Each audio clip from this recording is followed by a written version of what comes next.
Hello friends, कैसे हैं आप लोग। आज हम लोग एक बहुत इंपॉर्टेंट लेसन के विषय में डिस्कशन करने वाले हैं। लेसन का नाम है पॉलिनोमियल्स।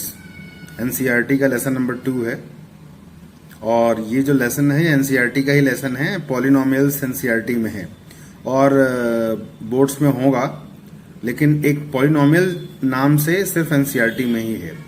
देखिए, पहली चीज तो ये है, what is the meaning of polynomials. जैसे ये टर्म्स लिखे हैं ना, ax plus B Y plus C, अगर इस तरीके से टर्म्स लिखे हों तो इसको स्पेशली हम लोग एक कॉमन वर्ड में कहते हैं पॉलिनोमियल्स। फिलहाल इसमें 3 टर्म है, 1 2 3, प्लस या माइनस टर्म्स को अलग अलग करता है। ठीक है, तो इसमें 3 टर्म्स है ट्रायनोमियल बोलेंगे, 2 टर्म्स है तो बायनोमियल बोलेंगे, 3 है तो मोनोमियल बोलेंगे। तो एक कॉमन वर्ड है पॉली। पॉली में सब आ गया, 1 2 3 4 5 कुछ भी हो, एक कॉमन वर्ड हो गया पॉलिनोमियल्स। मतलब पॉली मतलब होता है कि 1 हो 2 हो 3 हो, अपने हिसाब से लगा लो। एक कॉमन वर्ड हो गया पॉलिनोमियल्स। तो अगर कुछ टर्म्स लिखे हो प्लस माइनस के साथ तो हम उसको कहते हैं पॉलिनोमियल्स। फिलहाल ये जो लिखा हुआ है आपका ax plus B Y plus c is equal to 0 is equal to की वजह से इसको हम लोग कहेंगे इक्वेशन। और चूंकि पावर सबकी 1 है, देखिए x की पावर 1 है, y की पावर 1 है, सो यू कैन से it is a linear equation. ठीक है, यहां भी इक्वेशन है, सो यू कैन से it is a equation, but greatest power is 2, so you can से it is a quadratic equation. ठीक है, बट अगर हम ये इक्वेशन जो लिखा हुआ इक्वल टू साइन अगर हटा देते हैं तो उस कंडीशन में क्या होता है कि जो टर्म्स होंगे वो होंगे पॉलिनोमियल्स।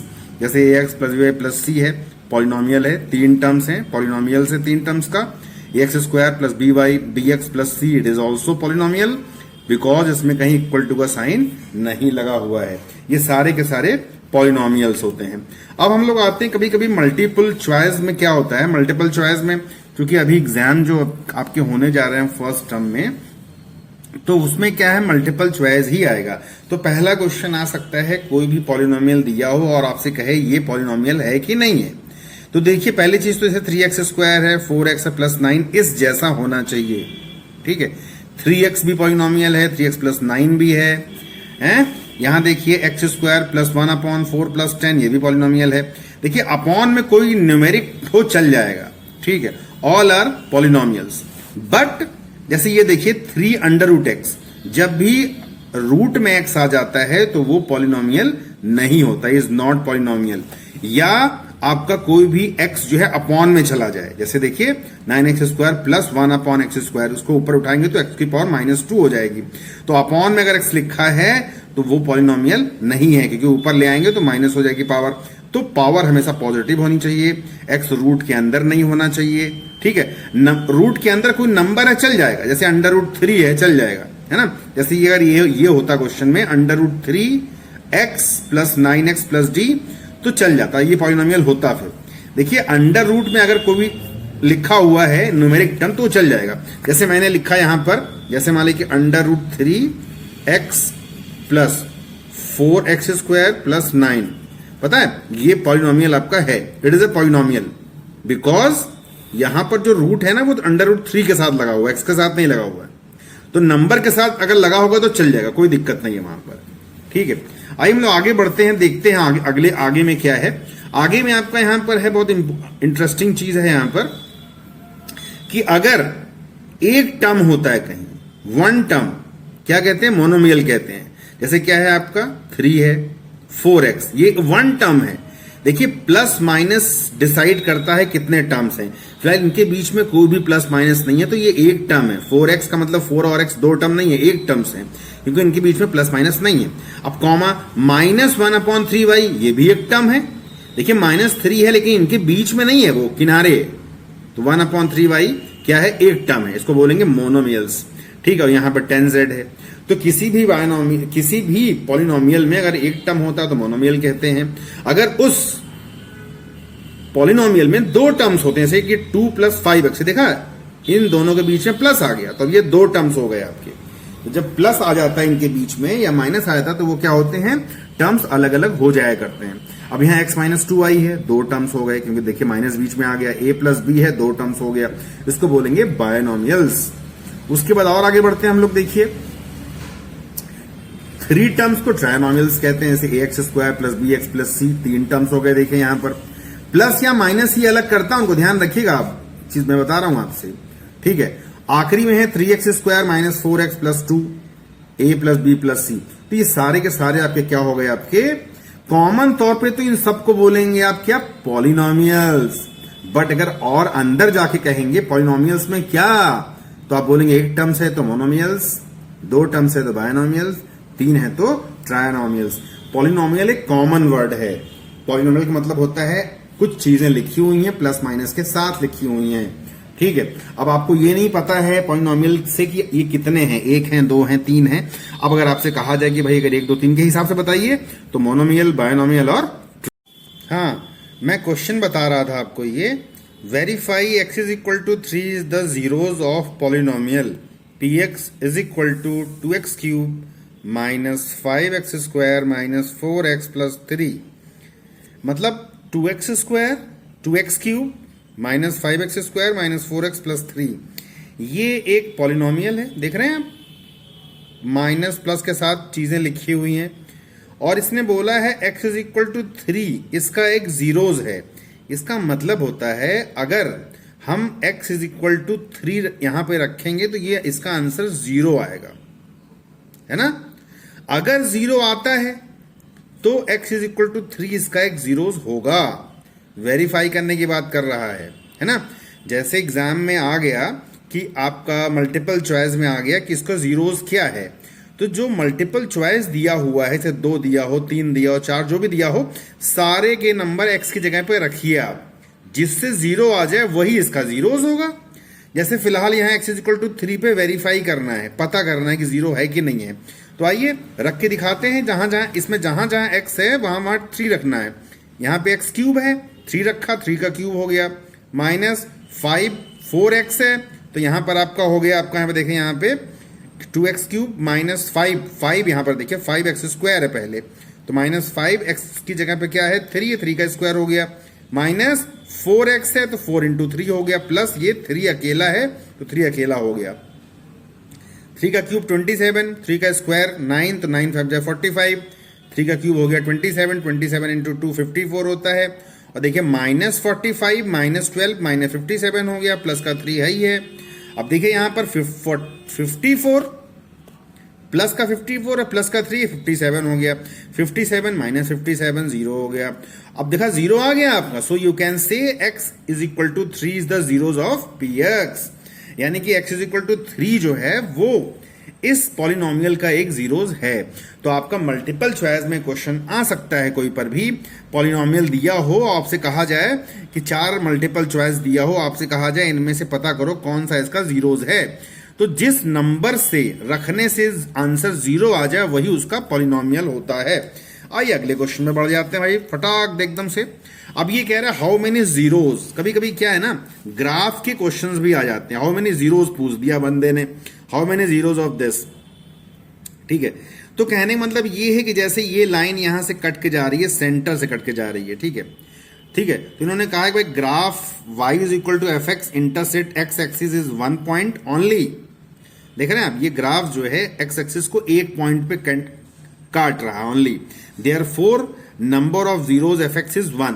देखिए ऐसा कुछ है नहीं। देखिए क्वेश्चन में अगर आपका y is equal to f x लिखा है तो आपको देखना है एक्स एक्सिस पे कहां कहां काट रहा है। अगर x is equal to f y लिखा हो तो y एक्सिस पे कहां कहां काट रहा है, ठीक है। अब यहाँ पे y is equal to f x लिखा है, तो इस साइड में राइट हैंड साइड में जो लिखा रहता है उस पर देखते हैं कहां कहां वो लाइन काट रही है। यहां से गई, x को एक जगह पे काट रही है, तो कहने का मतलब हुआ इसका सिर्फ एक सोल्यूशन होगा x एक्सिस के अकॉर्डिंग। देखिए एफ एक्स लिखा है तो एक्स एक्सिस हो गया, यहाँ पे एफ वाई लिखा होता तो वाई एक्सिस हो जाता। आइए वाई एक्सिस का भी देख लेते हैं एक क्वेश्चन हम लोग, इसका एक सोल्यूशन हुआ खाली बस। तो वाई एक्सिस का क्या है भाई, यहाँ पर देखिए, यहाँ पर ये है y is equal to f x is the given how many zeros of the f x, ठीक है। क्वेश्चन 3 है देखिए, तो so graph y is equal to f x does not intersect x axis. पहले से देखो y is equal to f x है, तो यानी यहाँ पे x ही तो लिखा हुआ है, तो अब भी हम देखेंगे x एक्सिस पे कहां काट रहा है, कहां काट रहा है, x एक्सिस पे, छू ही नहीं लाइन, यहां से गई चली गई, देखो वाई एक्सिस पे कट कर रही है, एक्सिस को कहीं टच ही नहीं कर रही है, तो इसका क्या होगा, आपका हैज नो जीरोस, इसका कोई भी जीरोस नहीं होगा क्योंकि एक्स एक्सिस पे कट ही नहीं कर रही है। फोर्थ क्वेश्चन में क्या है देखिए, find zeros of F x, तो कहने मतलब यहाँ पे एफ एक्स पे जीरो चाहिए आपको, एफ एक्स कह रहा है यानी कि एक्स एक्सिस पे बात कर रहा है, ध्यान रखिएगा। अगर यहाँ एफ वाई लिखा होगा तो वाई पे देखेंगे हम लोग, तो यहाँ कितनी जगह कट करा, देखिए 1 2 3 4 जगह कट करा, उसका आंसर हो जाएगा 4, या -4 नहीं है, आंसर है 4। ठीक है, अब आता है वाई वाला, वाई वाला आ गया, देखिए इससे मतलब find the zeros of f y, y का मतलब क्या हो गया, वाई पे देखो अब कहां कट कर रहा है, सांप जैसा बना है, ऐसे देखिए कितनी जगह कट कर रहा है, 1 2, ये एक्स एक्सिस पे नहीं गिनेंगे, 3 4 जगह, हमें एक्स से मतलब नहीं है, एफ वाई का मतलब होता है ये लाइन जो ऐसे सांप जैसी आ रही है, ये वाई पे कितनी जगह काट रही है, 1 जगह 2 जगह 3 जगह और 4 जगह, इस पे इसको नहीं लेंगे, ये एक्स एक्सिस पे कट कर रही है। चलिए, तो ग्राफ का भी समझ लिया आपने, ग्राफ में किस तरीके से क्वेश्चन लगाते हैं हम लोग, ग्राफ के कैसे क्वेश्चंस आते हैं। आइए कुछ और इंटरेस्टिंग क्वेश्चन पे हम लोग आ जाते हैं फटाक दे। एक बड़ा ही इंपॉर्टेंट क्वेश्चन आता है आपके जो है इसमें पॉलिनोमियल में, क्वेश्चन है आपका फॉर व्हाट वैल्यू ऑफ के is 3 zeros of the polynomial इतना। ये कह रहे हैं कि भाई ये एक पॉलिनोमियल दिया है 2x² प्लस के प्लस एक्स प्लस के, इसका ये कह रहे हैं कि 3 जो है इसका एक जीरोस है, यानी कि जहां जहां x है वहां वहां अगर आप 3 रखते हैं तो आंसर क्या आना चाहिए, 0 आना चाहिए, यानी कि given P3 is equal to 0 दे रखा है इसने। आइए रखते हैं भैया, रख के देखते हैं जहां जहां x है, तो Px तो ये हो गया, P3 निकाल लेते हैं, जहां जहां x है वहां 3 रखते हैं, तो रखा हमने 2 × 3 का स्क्वायर प्लस 3 प्लस k, तो वैसे ही रहेगा क्योंकि k की वैल्यू चाहिए हमें है, अब P3 की वैल्यू 0 दे रखी है तो हमने यहाँ पे 0 रख दिया। अब ये 3 3 या 9 9 2 18 हो गया, देखें यहाँ पर ये है, और प्लस का 3 है और प्लस का k है, तो देखा आपने, तो 18 प्लस 3 कितना हो जाएगा, देखिए 21 हो गया, तो 21 plus k is equal to 0, तो k इज इक्वल टू 21 उधर शिफ्ट करेगा तो माइनस का 21 हो जाएगा। तो आपने देखा यहाँ बड़ा इंटरेस्टिंग सा क्वेश्चन हो गया, k इज इक्वल टू -21 आ गया, बहुत ज्यादा इंपॉर्टेंट क्वेश्चन है। आपसे ये कह दिया जाएगा कि इस पॉलिनोमियल का जीरोस 2 है 3 है 4 है, जो भी दे दिया जाए, तो k l m जो भी कह दिया उसकी वैल्यू बताइए आप, तो कुछ नहीं करना आपको, जो जीरोस दिया है वहां पे रख दीजिए आप x की जगह पर, उसको 0 के बराबर कर दीजिए, और जो भी अननोन क्वांटिटी होगी, k होगी चाहे l होगी चाहे m होगी, उसकी वैल्यूज वहां पे आ जाए।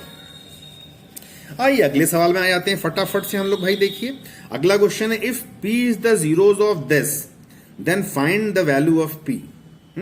अब ये कह रहे हैं कि क्वेश्चन में कह रहे हैं कि भाई कि इसमें p की वैल्यूज बताइए अब क्या होगी, जबकि p ही इसका जीरोस है। वाह भाई वाह, कहने का मतलब ये है कि f p is equal to 0, इस क्वेश्चन में जहां जहां x है वहां क्या रखेंगे, p रखेंगे हम, तो रख दिया हमने p भैया, रख दिया p, तो 2p² minus 5p plus 3 is equal to 0 into कर दिया, तो 2p² minus 5p plus 3 is equal to 0। अब ये कह रहे हैं कि p को फाइंड भी करो, ये कह रहे हैं p को फाइंड भी करो, इसका मतलब भैया हमें क्या करना है, इसका फैक्टराइजेशन कर देना है। देखिए इंटू करने पर 6 प्लस करने पर 5, ठीक है, तो क्या होता है 2 3 जा 6 होता है, तो यहाँ पे 2p² और माइनस, अब यहाँ पे ब्रैकेट लगा करके 2p प्लस 3p लिखेंगे, ब्रैकेट ओपन करेंगे तो -2p minus 3p plus 3 is equal to 0 हो गया। ठीक है, तो कहने का मतलब ये हुआ कि एक फैक्टराइजेशन कर दिया हमने, इन दोनों में से हमने 2p कॉमन ले लिया, तो यहाँ p-1 बच गया, -3 कॉमन लिया, p-1 इज इक्वल टू क्या हो गया 0। अब दोनों में से p-1 कॉमन लेंगे तो p-1 2p-3 is equal to 0 आ जाएगा, तो p के दो वैल्यूज आ जाएंगी, when p-1 is equal to 0 करेंगे तो p इज इक्वल टू 1 आ जाएगा, और 2p-3 इज इक्वल टू 0 करेंगे तो p इज इक्वल टू आ जाएगा 3/2, क्योंकि 2p-3 इज इक्वल टू 0 करेंगे तो 2p इज इक्वल टू 3 होगा, p इज इक्वल टू 3/2 हो जाएगा। तो ये दो वैल्यूज आ गए p के। तो देखिए ऐसा है ना कि ये एक तरीके से फैक्टराइजेशन का सवाल हो गया आपका, जैसे मैं क्वेश्चन में कह दूं, इसी सवाल को कह दूं भैया ऐसा है x की वैल्यू बताओ, उसने क्या किया, पहले बोला कि इसका जीरोस p है तो p रखवा दिया हर जगह इसने, फिर कहा p की वैल्यू बताओ, फैक्टराइजेशन तो बता कंफ्यूज करने वाला है कि p रखवा रहे हैं p की वैल्यू निकाल रहे हैं, तो यही लोग सोचते हैं कि गलत तो सवाल नहीं हो गया, गलत सवाल नहीं है। अभी ये x भी निकालने को कह सकता है यहाँ पर, देखिए तो वही फैक्टर कर देंगे, इंटू करने पर 6 प्लस करने पर 5, 2 3 या 6। जैसे यहाँ p निकला है वैसे ही x की वैल्यू 1 और 3/2 आ जाती। तो ये भी कर सकते हैं, वो दे सकते हैं निकालने के लिए। तो फैक्टराइजेशन करके आप लोग जो है x की वैल्यू निकाल सकते हैं बड़े आराम से, ऐसा कुछ है नहीं उसमें। देखिए पॉलिनोमियल जो चैप्टर है वो काफी ज्यादा आसान सा चैप्टर है, बट ये है कि थोड़ा सा आपको ध्यान रखना पड़ेगा। अब आता है क्वाड्रेटिक पॉलिनोमियल। अब देखिए पॉलिनोमियल तो भाई ऐसा होता है ना, हमने बताया था कई तरीके के पॉलिनोमियल होते हैं। अब जब किसी भी पॉलिनोमियल में जो टर्म्स होते हैं, जब उसकी ग्रेटेस्ट पावर आपकी 2 आ जाएगी तो वो क्वाड्रेटिक पॉलिनोमियल हो जाएगा। इक्वल टू साइन तो है नहीं, वरना क्वाड्रेटिक इक्वेशन बन जाती। अब इक्वल टू साइन नहीं है तो ये पॉलिनोमियल फिलहाल है, तो इसीलिए जो है क्वाड्रेटिक क्यों है, क्योंकि पावर ग्रेटेस्ट पावर 2 है तो क्वाड्रेटिक। जानते इसके रूट्स आपके 2 रूट्स होंगे। क्यों रूट्स होंगे 2? क्योंकि ग्रेटेस्ट पावर 2 है। अगर ग्रेटेस्ट पावर 3 होती तो 3 रूट्स होते। फिलहाल x² है, 2 रूट्स होंगे। तो लेट कर लिया अल्फा और बीटा इसके जो है रूट्स हैं। मतलब अल्फा बीटा का मतलब होता है इसको अगर सॉल्व करेंगे हम तो इसकी 2 वैल्यूज निकलेंगी। एक अल्फा लेट कर लिया, एक बीटा लेट कर लिया। हमने ऐसे मान लिया है, मतलब आइडियल मान लिया है। वैसे तो 3, 4, 7 कोई भी क्वेश्चन होगा तो निकल भी करेगा कुछ ना कुछ। तो अभी फिलहाल अल्फा बीटा मान लिया है।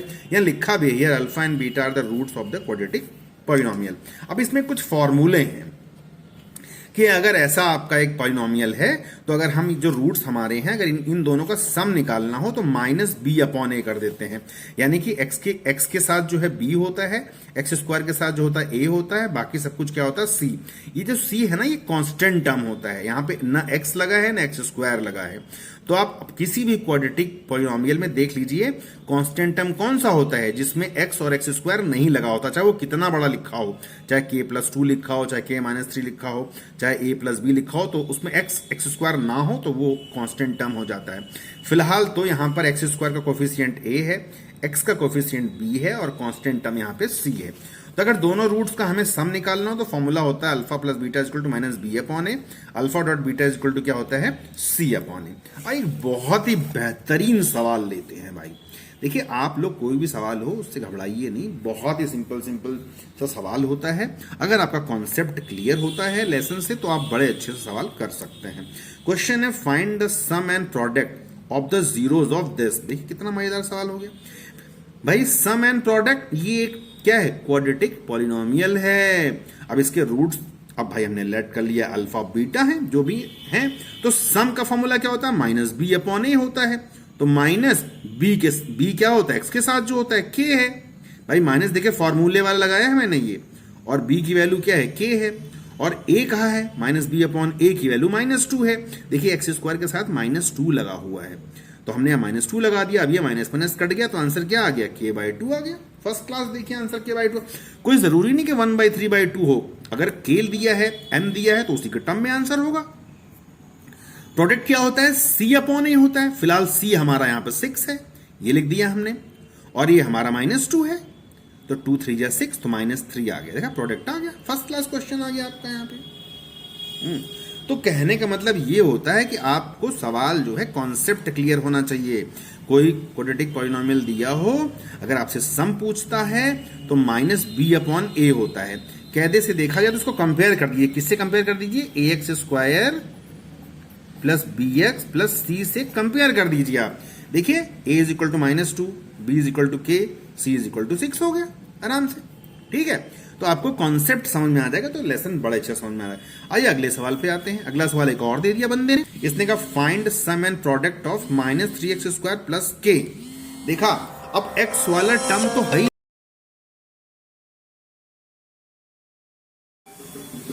हाँ वीडियो बनाते समय ही फोन आते हैं, पता नहीं क्या है इन लोग को, जब भी वीडियो बनाओ फोन आ जाते हैं। चलिए तो मैं बता रहा था -3x² प्लस k। ये बड़ा अजीब तरीके का पॉलिनोमियल है। स्पेशली क्या है कि देख रहे हैं आप एकदम से x² है, x वाला टर्म है नहीं, कांस्टेंट टर्म है, क्या है कैसे।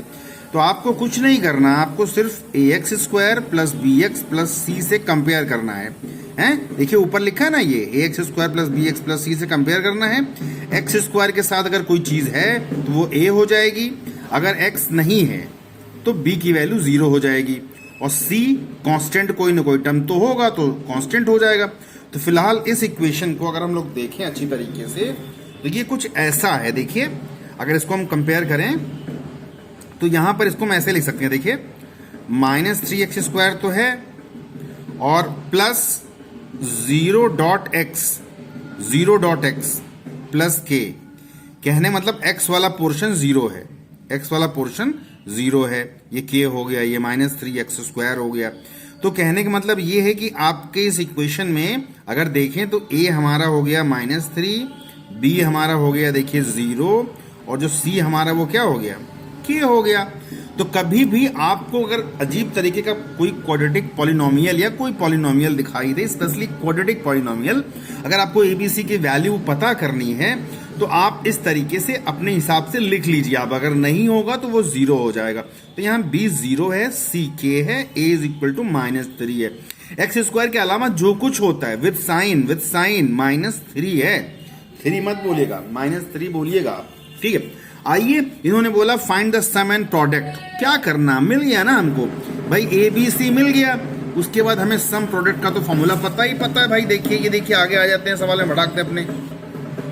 देखिए मैंने लिख भी लिया यहाँ पर -3x² -0x प्लस के।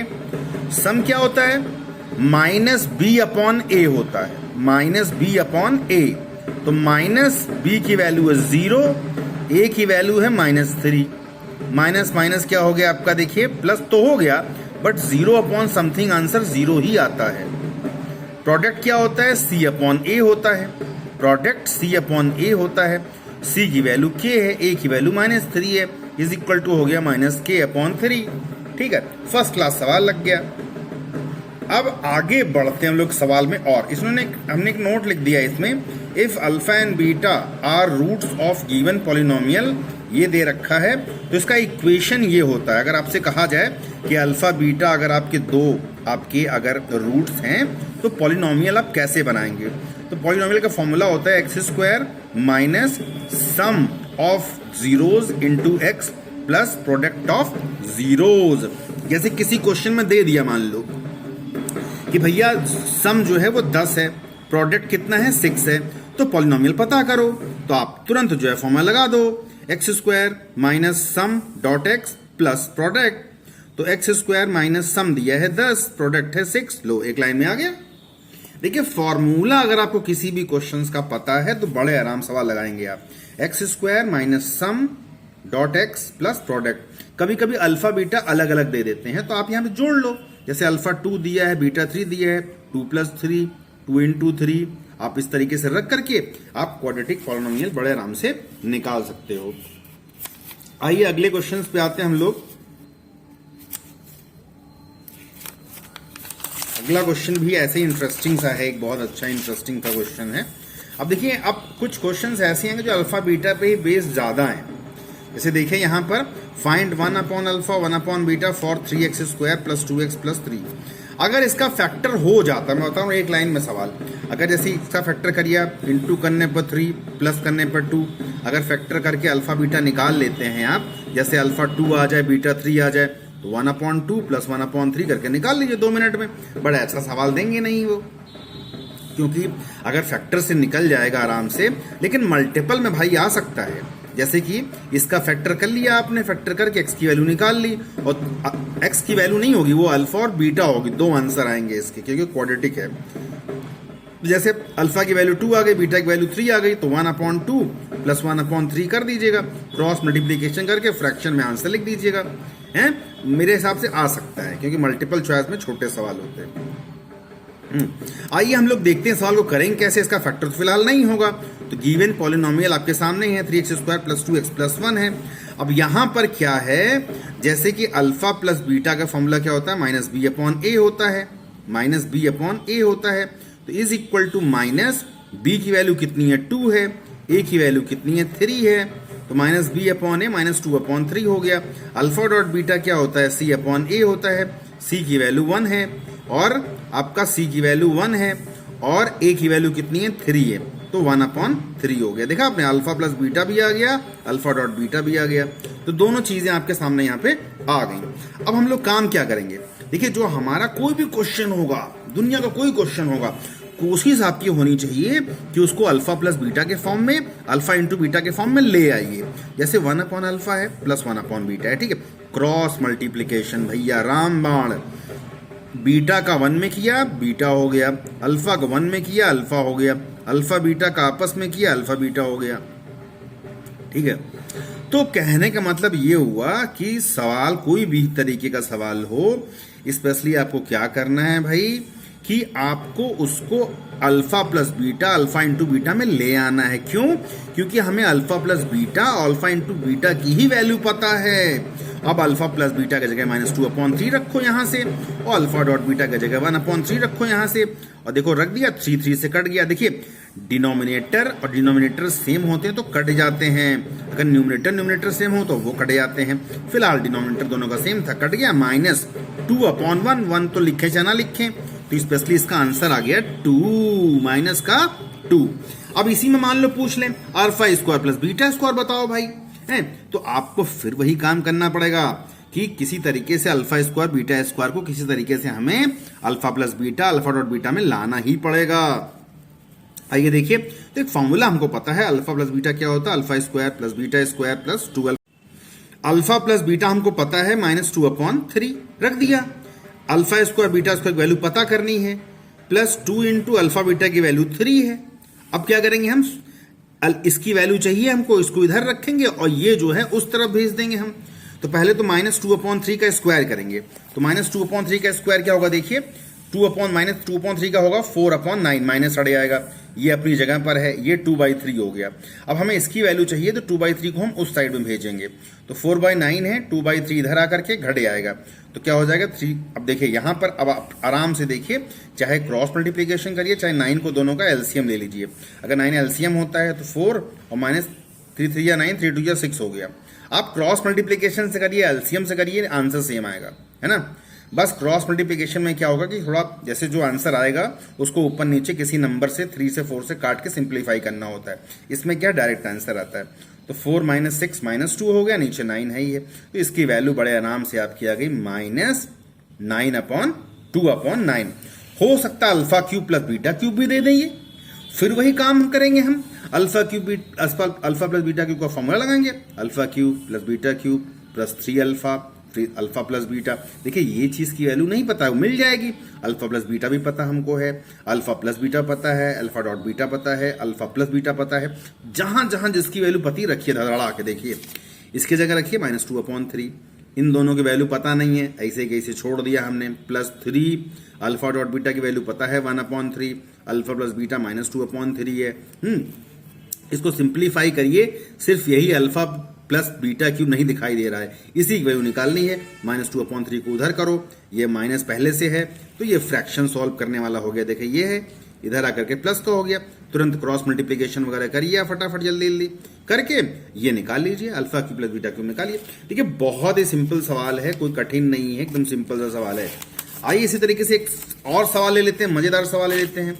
एक कुछ मजेदार सवाल ऐसे भी होते हैं जो काफी ज्यादा मजेदार होते हैं और होते आसान है, आप डरते हैं खाली बस। इसमें लिखा इफ प्रोडक्ट ऑफ जीरोज और पॉलिनोमियल इतना इज 4 फाइंड ए। बहुत इंपॉर्टेंट सवाल है भाई, बहुत इंपॉर्टेंट है। मतलब कहने का मतलब ये है कि ये जो आपका पॉलिनोमियल दिया है इसका प्रोडक्ट इन्होंने 4 दे दिया है, तो ए की वैल्यू पूछेंगे। सिंपल सी काम है, आप लगाइए फॉर्मूला। प्रोडक्ट क्या होता है भैया, C/A होता है, और प्रोडक्ट की जगह 4 रखिए, क्योंकि कहा है ना इसका प्रोडक्ट 4 है, बोल दिया बंदे ने। ठीक है, तो 4 रख दिया। C की वैल्यू कंपेयर कीजिए, -6 है, रख दिया। और A की वैल्यू भैया A ही है भाई, ये तो पता ही नहीं है, A है, ये पता भी करना हमको। बस क्रॉस मल्टीप्लीकेशन करिए, जैसे यहां 4/1 समझ लीजिए आप, A का करिए 4 में 4A, 1 का करिए -6, -6 आ गया। अब A इज इक्वल टू क्या हो जाएगा, -6/4 हो जाएगा। इसको 2 से कैंसिल कर दीजिएगा, -3/2 आंसर आ जाएगा।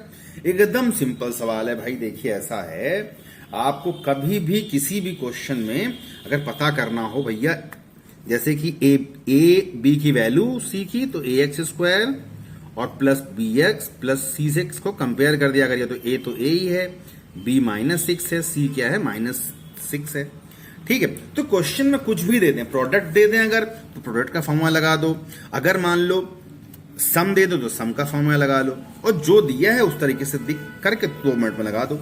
अगला सवाल देखिए, और इंटरेस्टिंग आ गया भाई, मजेदार सवाल एकदम सही। तो इसने कहा find a quadratic polynomial whose zeros are -9 और -1/9। सबसे सिंपल, पीछे फॉर्मूला लिखा था मैंने कि अगर जीरो यानी अल्फा और बीटा पता हो तो then how can you find the quadratic polynomial. तो फॉर्मूला एक बार फिर से लिख देते हैं। देखिए फॉर्मूला क्या होता है, x² minus alpha plus beta dot x plus alpha dot beta, पीछे लिखा था मैंने। देखिए बस अब इसी को सिंप्लीफाई जो बच्चा कर पाएगा मजा आ जाएगा। तो इसमें क्या करना भाई, 9/1 समझ लीजिए, इसको क्रॉस मल्टीप्लीकेशन करिए फटाफट हैं। और देखिए यहाँ तो भैया 9 से, देखिए 9 से कटा, यहाँ देखिए यहाँ से, और माइनस से कट गया, तो यहाँ प्लस का 1 बचने वाला है। और देखिए तो हमने क्रॉस मल्टीप्लीकेशन किया, देखिए यहाँ पर फर्स्ट क्लास, तो ये आ गया 9 9 जा 81 -1/9, यहाँ +1 आ गया आपका यहाँ पर। देखिए -81, देखिए -81 है, -1 तो -82 हो गया अपॉन x, ये 9 प्लस आई है। अब ये माइनस अंदर कर दीजिए और 9 हर जगह से कॉमन ले लीजिए आप यहाँ पर, या 9 से सबको इंटू मार दीजिए आप, तो 9x², 9 यहाँ से हट गया, प्लस का 82 हो गया, प्लस का ये 9 हो गया। मतलब 9 कहीं गया नहीं है आपका, एक तरीके से 1/9 बाहर पे है इस तरीके से भाई। क्योंकि हमने कुछ नहीं किया, 9 से हमने तो क्या किया, हर जगह से एक तरीके से 1/9 बाहर निकाल लिया हमने एक तरीके से। ठीक है, ये बड़ा इंटरेस्टिंग सा क्वेश्चन है। जब भी जीरोज आपके दिए हों तो फर्स्ट क्लास आप जल्दी जल्दी आंसर यहाँ से कर दीजिए। आइए अगले क्वेश्चन पे आ जाते हैं। फर्स्ट क्लास हम लोग, if alpha and beta are zeros of the polynomial, ये देखिए अब ये थोड़ा सा कठिन सवाल तो नहीं कह सकते, ठीक ठाक है। फिर जैसे यहाँ पे एक तरीके से 1 है आपका, देखिए तो इसको हम फिर कंपेयर करेंगे किससे, ax² प्लस bx और प्लस c से। पहली चीज तो इसको अभी हम p से अंदर इंटू मारेंगे, अभी देखिएगा सवाल दिखाएंगे नीचे आपको, अभी हम इंटू मारेंगे, उसके बाद हम कंपेयर करेंगे ax² plus bx plus c से कंपेयर करेंगे। तो इसने बोला है क्वेश्चन में कि alpha +1 beta +1 is equal to 0 है, तो c की वैल्यू चाहिए हमको यहाँ पर। सवाल देखिए बड़े आराम से, देखने में कठिन जरूर लग रहा है, सिंपल है। देखिए तो हमने क्या किया, हमने किया जो p है ना, p का अंदर इंटू मारेंगे हम। देखिए हमारा इंटू हमने px मतलब हमारा जो पॉलिनोमियल है, जो हमारा सवाल दिया है, x² तो है ही है, p से अंदर इंटू मारिए, x में मारेंगे तो माइनस का px हो जाएगा, और इस -p का 1 में इंटू मारेंगे तो -p हो जाएगा, और -c पहले से है। अब कंपेयर करो, देखो भैया मजा आ जाएगा। ये हो गया ax² प्लस bx और प्लस क्या हो गया c। देखिए तो यहाँ पर a की वैल्यू साफ नजर आ रहा है कि 1 है, b की वैल्यू -p है, और c की वैल्यू ये पूरा है, -p -c, c की ही वैल्यू है पूरी। हमने इसको और अच्छे से लिख दिया, x² माइनस px, इन दोनों का माइनस क्या किया हमने यहाँ पे, कॉमन ले लिया है, माइनस कॉमन ले लिया, अंदर p प्लस c हो गया। देखिए मजेदार सवाल एकदम, ठीक है। अब आप यहाँ को आपको पता ही पता भाई कि इनको सारा का सारा फॉर्मूला पता ही पता है कि अल्फा प्लस बीटा क्या होता है, -b/a होता है -b की वैल्यू -p है, a की वैल्यू 1 है, ये देखिए p आ गया first class. Alpha dot beta क्या होता है, c/a होता है, तो -c की वैल्यू -p प्लस c है, अपॉन a हो गया है, अपॉन a की वैल्यू 1 है, तो ये 1 से इंटू करो किसी भी चीज को तो उतनी चीज हो जाती है। अब हमारा सवाल जो है गिवन हमारे सामने है, क्या गिवन है, α+1 dot alpha plus beta is equal to 0 है। अब क्या करेंगे, इसका इंटू करेंगे आपस में, पहले अल्फा का बीटा में करेंगे अल्फा बीटा, अल्फा का 1 में करेंगे अल्फा आ जाएगा, फिर 1 का इंटू इन दोनों में करेंगे, तो 1 का बीटा में किया बीटा आ गया, 1 का 1 में किया 1 आ गया। अब देखो साफ साफ अल्फा प्लस बीटा की जगह रख दो वैल्यू, अल्फा प्लस बीटा की जगह रख दो वैल्यू, ये 1 तो ऐसे ही रहेगा। तो अल्फा डॉट बीटा की वैल्यू क्या थी हमारे पास, p थी, अल्फा प्लस बीटा की वैल्यू क्या थी, -p प्लस c थी, और प्लस यहाँ पे 1 है ही है फर्स्ट क्लास। इसके बाद आंसर आपका आ जाएगा चुपचाप, मजेदार। रखा भी है देखो उन्होंने, ये लिखा भी यहाँ पर है, ये लिखा है देखिए, put the values of alpha plus beta and alpha dot beta in equation है। तो यहाँ पर हमने रख दिया, देखो अल्फा डॉट बीटा की वैल्यू क्या है, -p/c है, अल्फा प्लस बीटा की वैल्यू p प्लस 1 है, p अल्फा प्लस बीटा की वैल्यू p है, और ये +1 तो पहले से चल रहा है। देखिए अल्फा प्लस बीटा की वैल्यू कितनी है, p है, रख दिया। अल्फा डॉट बीटा की वैल्यू क्या है, -p प्लस c है, और ये 1 यहाँ रख दिया हमने यहाँ पर। अब इस माइनस को क्या करेंगे, अंदर ले आएंगे हम, यहाँ ले गए -p, यहाँ ले गए -c, और प्लस p है, +1 है, p से कैंसिल कर दीजिए।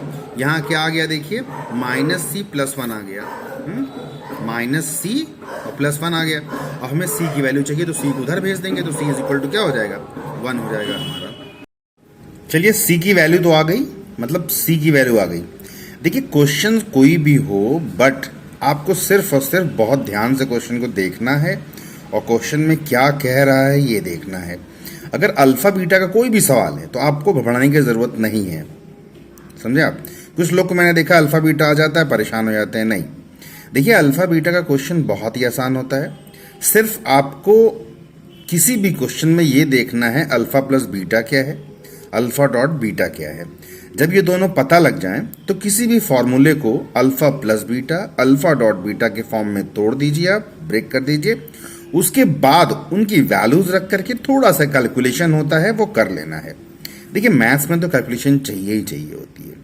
चलिए इसी तरीके से हम लोग अब धीरे धीरे ये लेसन के एंडिंग में आ रहे हैं और दो सवाल और देख लेते हैं, मजेदार सवाल। आइए अगले सवाल में बढ़ते हैं हम लोग। क्वेश्चन है फाइंड जीरोज ऑफ पॉलिनोमियल 10। देखिए ऐसा है, अब ये कोई नया सवाल नहीं है, सिंपल है, मैंने बता चुका हूं।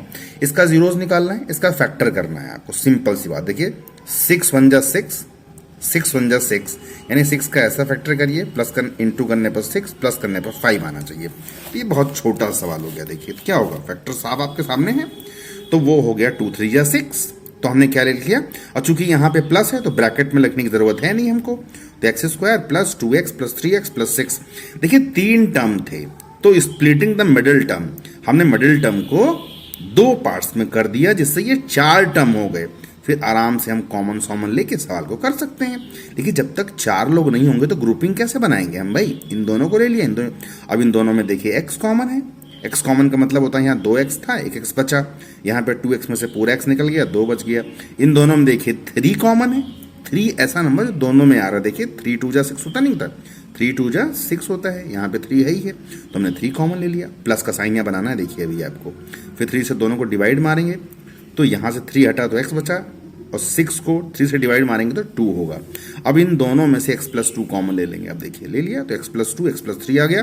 तो लास्ट में इसका जीरोस क्या होंगे आपके, x इज इक्वल टू, यहाँ प्लस 2 है तो उल्टा होता है माइनस 2 हो जाता है, प्लस 3 है तो माइनस 3 आ गया। किसी भी क्वेश्चन में अगर यहाँ x माइनस 2 होता तो x की वैल्यू प्लस 2 आती, अगर यहाँ पे x माइनस 5 होता तो x की वैल्यू 5 आती। तो इस तरीके से क्वेश्चन जो है आपका लग गया। तो मतलब नॉर्मल सवाल भी आ सकते हैं कि भाई जीरोज निकालना है, यानी इस क्वेश्चन को सॉल्व करना है, यानी कि x is equal to minus 2 अगर हम इस इक्वेशन में रखें तो इसका आंसर 0 आएगा। अगर x is equal to minus 3 रखें तो इसका आंसर 0 हो जाएगा। तो इसीलिए बोला गया है इस इक्वेशन के ये दोनों जीरोज हैं। माइनस 2 और माइनस 3 ऐसे मेंबर्स हैं जो इस पूरी इक्वेशन को 0 कर सकते हैं। सो यू कैन से -2 and -3 is the zeros of this polynomial। Clear? आइए अगले क्वेश्चन बढ़ते हैं। अगला क्वेश्चन थोड़ा सा बड़ा दिखाई पड़ रहा भाई, आप देख के भाई एकदम से पैनिक ना हो जाइएगा। कुछ लोग होते हैं ना क्वेश्चन देखते अरे बाप रे बाप इतना बड़ा सवाल, भैया हमारे बस का तो नहीं है, पहले ही एकदम सरेंडर हो जाते हैं। का कहे सरेंडर, तो कहने मतलब ये है कि पहले ही नहीं घबरा देते सवाल को। देखिए कई सवाल बहुत बड़े होते हैं। बिग बॉस में देखा था खली कितना बड़ा था, इतना बड़ा था, लेकिन श्वेता ने हरा दिया था। दुबली पतली जो श्वेता थी, टीवी एक्ट्रेस, उसने हरा दिया था श्वेता तिवारी ने। ठीक है, तो ऐसा कुछ नहीं होता है कि मतलब कोई बड़ी चीज देखी आपने घबरा गए एकदम से, तो कोई दिक्कत नहीं है। तो क्वेश्चन है find the degree of this polynomial. देखिए डिग्री पूछ लिया है इसने, इतना छोटी चीज पूछी है देखते ही। मतलब सबसे बड़ी जो पावर होती है किसी भी इक्वेशन में वो उसकी डिग्री होती है। डिग्री क्या हो गई, 4 हो गई, सिंपल सी बात है भाई। अब देखिए मल्टीपल चॉइस है तो भाई मल्टीपल चॉइस में ये सब क्वेश्चन पूछे जाएंगे, स्पेशली बेसिक में तो जरूर पूछे जाएंगे, है ना। और स्टैंडर्ड में भी पूछे आ सकते हैं। पेपर बेसिक स्टैंडर्ड 2 आ रहा है, जैसे जो आगे मैथ्स लेना चाहते हैं उनके लिए स्टैंडर्ड है, जो नहीं लेना चाहते उनके लिए बेसिक है। तो स्पेशली क्या है, ये बेसिक के लिए सवाल बहुत ही बढ़िया सवाल है कि जैसे कोई भी इक्वेशन दी हुई हो, अगर आपसे पूछा जाए डिग्री पूछी जाए, उसकी पावर पूछी जाए, तो आपको सबसे ज्यादा बड़ी पावर जो है वही उसकी डिग्री हो जाती है, पावर हो जाती है। ठीक है, इसमें ऐसे लिखा भी है। अब अगला सवाल बड़ा इंपॉर्टेंट था, नोट्स है इसमें, एक नोट्स है, इसको याद रखिए। In ax² plus bx plus c if a plus c is equal to b, अगर वो कह देते हैं क्वेश्चन में दे देंगे a plus b is equal to c, तो इसकी एक चीज खास बात है, then one zeros of is -1 and other is -c upon A. ये क्लियर कट बता रहा हूं मैं एकदम, ये नोट्स में लिखा है मैंने, देखिए नोट्स में लिखा है मैंने, ये चीज ध्यान रखिए। अगर चलो हम लोग आखिरी क्वेश्चन पे आ गए हैं, उसी तरीके से पहला वाला था उसी तरीके का क्वेश्चन और है, नोट्स 2 है। अगर ax² + bx + c और आपकी दिया हो a + b + c is equal to 0 है, then one zeros of is 1 and other is c upon a. बस वहां -1 था, यहां पर क्या है, प्लस है। तो ये मल्टीपल चॉइस में आ सकता है कि x² + bx + c और दिया हो if a + b + c equal to 0, then one zeros क्या होगा उसको, तो चुपचाप और 1 पे टिक मारिएगा। 1 है तो 1 पे टिक लगाइएगा और नहीं तो c अपॉन ए पे टिक लगाइएगा। दोनों में जो होगा वो होगा। ये एक प्रूफ करके दिखा भी दे रहे हैं पिछली बार की तरह, जहां जहां x है वहां 1 रख दिया, जहां जहां x है 1 रख दिया, देखिए 1 रख दिया। तो यहाँ 1 का स्क्वायर आपका 1 हो गया, 1 का a में इंटू करेंगे a आएगा, b 1 जा b हो गया, c हो गया, जीरो आ गया। ठीक है, तो इसका मतलब कि अगर आप इस इक्वेशन में 1 रखते हैं तो आंसर 0 आ गया। सो यू कैन से 1 is the zeros of this polynomial. तो मतलब कभी भी क्वेश्चन आता है इस तरीके का आपका, तो आप तुरंत जो है 1 पे या c अपॉन ए पे टिक मारेंगे। और पिछला वाला भी बहुत आसान था, उसमें क्या था, उसमें था सिर्फ और सिर्फ था क्वेश्चन में कि अगर a + c is equal to b है, देन वन जीरो का -1 होगा या तो -c अपॉन ए होगा। दोनों में जो भी होगा उस पर आप क्या करेंगे, टिक लगा देंगे। काफी आसान सी चीज थी, ये दोनों की दोनों चीजें थी। बस आपको क्या करना है, बस यहीं पे चैप्टर ये खत्म होता है। वैसे चैप्टर तो रिटन में बहुत बड़ा होता है, बट ये मल्टीपल चॉइस में ध्यान रखिएगा, बहुत छोटे छोटे चीजें आएंगे, बेसिक चीजें आएंगी और बहुत अच्छे से आप इसको कर सकते हैं। और मल्टीपल चॉइस के लिए जरूरी है कि आप क्वेश्चन देख करके जल्दी से पैनिक या बहुत घबराएं नहीं, आप सवाल को पढ़ें 2-3 बार, उससे समझ में आ जाएगा कि कौन सा a + c is equal to b दिया हो तो उसके एक जीरोज -1 होगा और दूसरा जीरोज -c अपॉन ए होगा। ये पक्का है। ठीक है, जैसे मान लो अब इसमें प्रूफ भी करके दिखा रहे हैं हम यहाँ पर, px = x² + bx + c है। अब -1 रखिए आप जरा x की जगह पर, इस इक्वेशन में रख दिया आपने हर जगह, यहाँ भी -1 रखा, यहाँ माइनस रखा, यहाँ -1 का स्क्वायर 1 होता है, तो 1 का a में इंटू करेंगे a आएगा, यहाँ b का -1 में इंटू करेंगे -b + c, तो ये हो गया a + c - b। बट हमें a + c की जगह सिर्फ b रखना है, क्वेश्चन में ऑलरेडी दिया है ना, a + c is equal to b, रख दिया तो आंसर क्या आ गया, 0 आ गया। इसका मतलब जब भी कहीं पे a + c is equal to b दे दिया जाएगा तो उस इक्वेशन का एक जीरोज -1 आ जाएगा। ये मल्टीपल चॉइस में पूछा जा सकता है। जैसे उसने कह दिया कि भैया ऐसे इक्वेशन दे दी, उसने बोला if a + c is equal to b then find one zeros of this polynomial. तो आप भी सोचेगा भाई यह तो इतनी तो फॉर्मूला ही दे दिया उठा करके, ऐसा कैसे हो सकता है।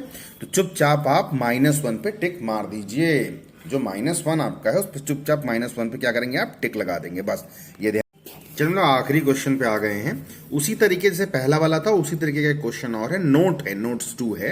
अगर ax² + bx + c और आपकी दिया हो a + b + c is equal to 0 है, then one zeros of is 1 and other is c upon a. बस वहां -1 था, यहां पर क्या है, प्लस है। तो ये मल्टीपल चॉइस में आ सकता है कि x² + bx + c और दिया हो if a + b + c equal to 0, then one zeros क्या होगा उसको, तो चुपचाप और 1 पे टिक मारिएगा। 1 है तो 1 पे टिक लगाइएगा और नहीं तो c अपॉन ए पे टिक लगाइएगा। दोनों में जो होगा वो होगा। ये एक प्रूफ करके दिखा भी दे रहे हैं पिछली बार की तरह, जहां जहां x है वहां 1 रख दिया, जहां जहां x है 1 रख दिया, देखिए 1 रख दिया। तो यहाँ 1 का स्क्वायर आपका 1 हो गया, 1 का a में इंटू करेंगे a आएगा, b 1 जा b हो गया, c हो गया, जीरो आ गया। ठीक है, तो इसका मतलब कि अगर आप इस इक्वेशन में 1 रखते हैं तो आंसर 0 आ गया। सो यू कैन से 1 is the zeros of this polynomial. तो मतलब कभी भी क्वेश्चन आता है इस तरीके का आपका, तो आप तुरंत जो है 1 पे या c अपॉन ए पे टिक मारेंगे। और पिछला वाला भी बहुत आसान था, उसमें क्या था, उसमें था सिर्फ और सिर्फ था क्वेश्चन में कि अगर a + c is equal to b है, देन वन जीरो का -1 होगा या तो -c अपॉन ए होगा। दोनों में जो भी होगा उस पर आप क्या करेंगे, टिक लगा देंगे। काफी आसान सी चीज थी, ये दोनों की दोनों चीजें थी। बस आपको क्या करना है, बस यहीं पे चैप्टर ये खत्म होता है। वैसे चैप्टर तो रिटन में बहुत बड़ा होता है, बट ये मल्टीपल चॉइस में ध्यान रखिएगा, बहुत छोटे छोटे चीजें आएंगे, बेसिक चीजें आएंगी और बहुत अच्छे से आप इसको कर सकते हैं। और मल्टीपल चॉइस के लिए जरूरी है कि आप क्वेश्चन देख करके जल्दी से पैनिक या बहुत घबराएं नहीं, आप सवाल को पढ़ें 2-3 बार, उससे समझ में आ जाएगा कौन